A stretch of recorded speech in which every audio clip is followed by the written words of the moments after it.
Bupati Aceh Barat Haji Ramli MS membuka kegiatan penyampaian laporan keuangan organisasi perangkat daerah Kabupaten Aceh Barat tahun anggaran 2019 di Olah Bapeda Rabu 26 Februari 2020. Bupati Aceh Barat Haji Ramli MS dalam arahannya meminta kepada semua kepala SKPK agar menyelesaikan laporan keuangan secara benar dan tepat waktu.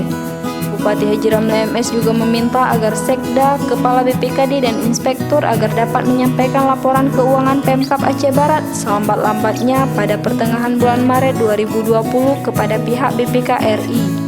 Dalam kesempatan tersebut, Bupati Haji Ramli MS meminta semua kepada SKPK agar bersama-sama menyelesaikan laporan keuangan secara benar dan tidak direkayasa, agar nantinya tidak bermasalah dengan hukum dan Pemkab Aceh Barat kembali berhasil mendapatkan opini WTP terhadap laporan keuangan tahun 2019.